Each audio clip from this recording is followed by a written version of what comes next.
संघ राज्य क्षेत्रों के उच्च न्यायालय, संघ राज्य क्षेत्रों के उच्च न्यायालय के संसद विधि। अब संघ राज्य क्षेत्रों के लिए उच्च न्यायालय यानी पार्लियामेंट लॉ बना के हर राज्य के लिए उच्च न्यायालय, हाई कोर्ट वगैरह जो है ये बना सकता है, वो अलग चीज हो जाती है। यूनियन टेरिटरी यानी यूनियन टेरिटरी के लिए पार्लियामेंट अलग से लॉ बनाकर उसका क्या बना सकता है, हाई कोर्ट। तो कोई यूनियन टेरिटरी है जैसे दिल्ली है तो दिल्ली के लिए हाई कोर्ट बना दिया, तो बनाया किसने, लेकिन पार्लियामेंट। पार्लियामेंट बाय लॉ यानी राज्यों के लिए और यूनियन टेरिटरी के लिए, यूनियन टेरिटरी के लिए हाई कोर्ट बनाने की पावर हमारे पार्लियामेंट के पास है। ठीक है। अब आर्टिकल 242 कुर्ग से संबंधित है, इसको हटा दिया गया। कुर्ग आपको पता होगा हमारे देश में 4 थे शुरुआत में, ए बी अजमेर, बलूचिस्तान, कुर्ग और, तो आर्टिकल 242 कुर्ग का है, अभी ये वर्तमान में नहीं है, वर्तमान में नहीं है। कुर्ग पड़ता है कर्नाटक में, तो ये आर्टिकल वर्तमान में नहीं है, आपके काम का भी नहीं है। इस पार्ट 9, ठीक है, पार्ट 9 के बारे में समझते हैं। चलिए पार्ट 9 देखो, part 9 is very important for every examination, you know part 9 तो बहुत इंपॉर्टेंट है, हाँ या ना। अब पार्ट 9 को पढ़ेंगे आप, वहां रखते जाओ। जब पार्ट 9 को पढ़ेंगे आप तो पार्ट 9 के अंदर मैं आपको बता दूं, हम 3 भाग पढ़ेंगे। एक पार्ट 9 पढ़ेंगे, एक पार्ट 9A पढ़ेंगे, एक पार्ट 9B पढ़ेंगे, 9B, इसके तीनों सेक्शन पढ़ेंगे, 9A 9B, तीनों सेक्शन पढ़ेंगे, भाग 9। तो आर्टिकल कितने पे पहुंच गए हम, 243 पे पहुंच गए होंगे, अरे हाँ या ना। अभी तो सफर बहुत लंबा है, बोलो हाँ या ना, अभी सफर बहुत लंबा है। चलिए अनुच्छेद 243 देखो, 243 जो है ये बात करता है परिभाषा। तो डेफिनेशंस इसमें दी गई है। डेफिनेशंस मतलब आपको जैसे परिभाषा है, छोड़ दो, इसको काम की चीज नहीं है। ये ग्राम सभा की परिभाषा बताता है। तो ये ग्राम सभा किसकी बता रहा है। एक बात याद रखेंगे आप सभी विद्यार्थी जो है, ये हम 3 भागों के बारे में पढ़ेंगे। तो भाग जो 9 है, भाग 9 में आर्टिकल 243 से 243O तक पढ़ोगे, अरे हाँ या ना, अरे हाँ या ना। और इसमें 243P से लेकर 243ZG तक, 243Z यानी 243P से लेकर 243ZG तक, जेड। और ये जो भाग 9B है ये बाद में ऐड हुआ 2011 से, इसमें सहकारिता है। और इसमें पढ़ेंगे 243ZGH के बाद 243ZH से 243ZT तक, कहां तक पढ़ेंगे, ZT तक। तो ये 3 भाग है। तो देखो सोचो, अभी तो इसका मतलब ये हुआ कि सर इसमें तो 243 ही खत्म नहीं होगा, अरे हाँ या ना। तो इसमें सब पढ़ना जरूरी नहीं है मेरे हिसाब से, सारे आर्टिकल नहीं पढ़ने इसके, कुछ कुछ आर्टिकल पढ़ेंगे जो इंपॉर्टेंट है। क्योंकि आप देखो इसमें 16 आर्टिकल है, अरे हाँ या ना, इसमें 18 आर्टिकल है, हाँ या ना। 18 के 29 कितने, इसमें 18 आर्टिकल है, याद कर लो। इसमें 29 विषय हैं और इसमें 18 विषय। This is very basic, this is very basic. तो 243O से 243 से O, पहले क्या पढ़ेंगे, O, क्या पढ़ेंगे, O। जैसे कोई गांव का आदमी है तो गांव का आदमी क्या करता है, A O, अरे हाँ या ना, बोलो। या किसी से तुम कहो, जैसे कोई लड़की हो दीवानी सी, अब तुम किसी लड़की से कहो कि ओ जरा सुनती हो क्या, तो लड़की बोलेगी तुमसे, अब देखो लड़की कहेगी ओ, तो ओ तक समझ गए तुम, यानी पंचायत, ग्रामीण आदमी होगा, वो कहेगी गधा है, गांव का है, तो ग्राम पंचायत होगी इसमें, हाँ या ना, यानी पंचायत हो गई, बोलो हाँ या ना। अब लड़की होगी शहरी, कैसी होगी, यानी नगर पालिका वाली, कैसी होगी, जैसे गांव का लड़का बोला ओ सुनती हो क्या, लड़की बोली हाँ जी, क्या बोली, क्या बोली, एक लड़की समझ गई कि लड़का एकदम बेवकूफ है, क्योंकि ओ कर रहा है, क्या कर रहा है, लड़की बोली हाँ जी, तो नगर पालिका कहां खत्म होंगी, जी पे, नगर पंचायत कहां होंगी, जी पे। अब लड़की समझ गई कि ओ कह रहा है, लड़के ने कहा ओ, लड़की ने कहा हाँ जी, लड़की बोली गधे, tata bye bye, tata bye bye tata. तो 9 भी जो होगा ये सहकारिता का होगा, तो ये यहां समझेंगे ओ तक होगा, और जी वाला जो है शहरी का हो गया, और टी वाले में सहकारिता। Tata bye bye tata. ऐसे करके पूरे आर्टिकल्स आप याद कर सकते हैं, तीनों भाग के अलग अलग अलग अलग अलग अलग। अब जो विद्यार्थी ऑनलाइन और ऑफलाइन बैठे, आज क्लास में जाके मुझे कमेंट चाहिए सभी का, ये क्लास वाकई में कैसी लगी यूट्यूब पे, ठीक है? Done done. क्योंकि ये जो हमारे एप्लीकेशन वाले हैं वो भी लास्ट में कमेंट चाहिए यूट्यूब पे, मैं पढ़ूंगा क्लास खत्म होने के बाद, क्योंकि अभी तो क्या है कि आप साथ में देख रहे हो, तो एक बार जब अंत में देखा जाएगा तब पता चलेगा, ठीक है?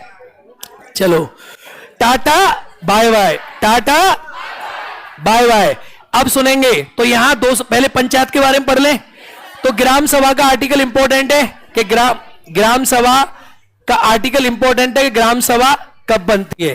ग्राम सभा के गठन का आर्टिकल इंपॉर्टेंट है, इसको आप याद कर सकते हो। This article is most important. Tata bye bye.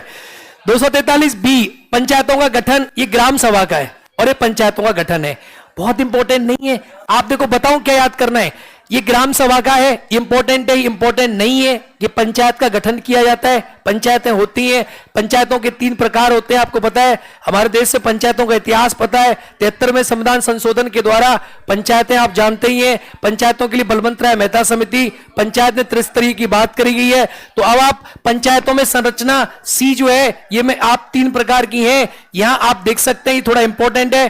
Panchayat में सबसे ऊपर होती है जिला परिषद, क्या होती है जिला, यहां होती है पंचायत समिति, आप शांत रहें, और यहां होती है ग्राम पंचायत, क्या होती है ग्राम पंचायत, क्या होती है ग्राम पंचायत, ग्राम पंचायत, पंचायत समिति और जिला परिषद, ठीक है।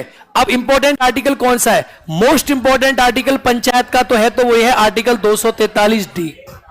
पंचायतों में आरक्षण 243 डी में दिया गया है, मोस्ट इंपॉर्टेंट है। यहां लिखा है कि आरक्षण जो है 33% होगा, कितना होगा, और बाकी डिपेंड करेगा स्टेट के ऊपर। स्टेट आरक्षण को बढ़ा सकता है, कम नहीं कर सकता। स्टेट ने आरक्षण बढ़ाया, for example you have seen बहुत से ऐसे राज्य यहां पर महिलाओं का आरक्षण कितना है, कितना आरक्षण है। आपसे पूछेगा कि आर्टिकल 243 डी में या पंचायती राज में महिलाओं का आरक्षण कितना है, आपके राज्य में अलग हो सकता है, लेकिन संसद में हमारा कितना है, टोटल कितना है 33%। 243 डी ये मोस्ट इंपॉर्टेंट आर्टिकल है, याद रखना है। और 243 ई ये भी इंपॉर्टेंट है कि पंचायत जो होती है, पंचायतों की अवधि 5 वर्ष है, किससे, प्रथम बैठक से, किससे, यानी जिस दिन पंचायत की पहली बैठक होगी उसकी अवधि कितनी होगी, 5 साल होगी। ये पंचायतों का वित्त आयोग है, मोस्ट इंपॉर्टेंट आर्टिकल है 243 आई। 243 पंचायतों का वित्त आयोग का गठन करता है राज्यपाल, कौन करता है, एक भारत का वित्त आयोग होता है और ये पंचायतों का राज्य का वित्त आयोग है, किसका है, तो राज्य का वित्त आयोग का गठन करता है राज्यपाल, ये पंचायतों को फंड देता है। और ऐसी 243 के ये भी मोस्ट इंपॉर्टेंट आर्टिकल है कि राज्य का निर्वाचन आयोग, राज्य का, तो राज्य के निर्वाचन आयोग का नियुक्ति करता है राज्यपाल, कौन करता है, राज्यपाल। ये इंपॉर्टेंट थे। बाकी आप मेरे हिसाब से नगर पालिकाएं आ गई, सारी पढ़ दी है क्या, माय गॉड, तो चलिए सारी पार्ट पढ़ ली हमने। चलिए फिर ये नगर पालिका भी पढ़ी लो, ये डेफिनेशन से काम की नहीं है। नगर पालिकाओं के गठन के बारे में, नगर पालिकाओं की संरचना भी 3 प्रकार की, 3 तरीका से होते हैं। आप इन्हें ऐसे नहीं बांटोगे, आप इन्हें ऐसे बांट सकते हो।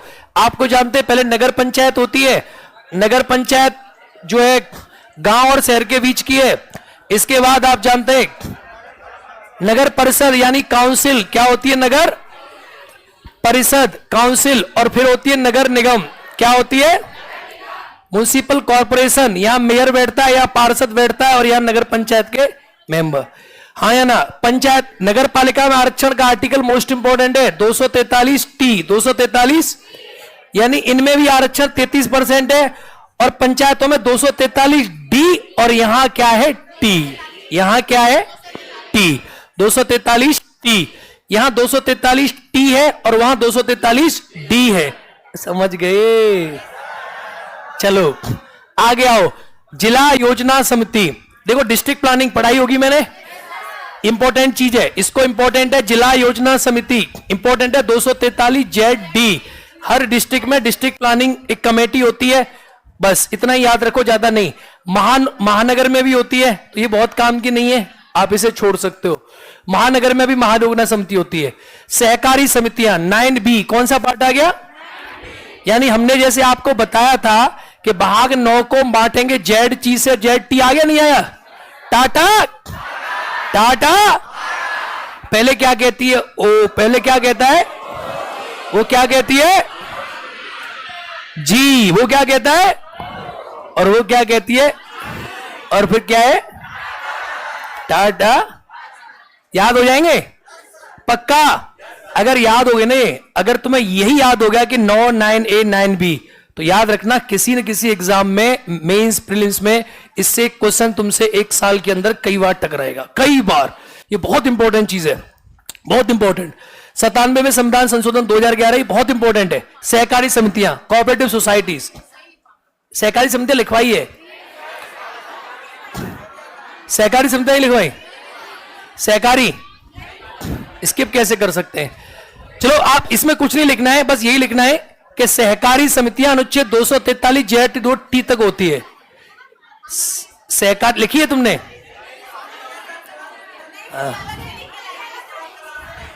नहीं, हम 97वां संविधान संशोधन 2011 एक जगह कहीं और पढ़ाए, उसमें ये सहकारी समिति की बात करी है।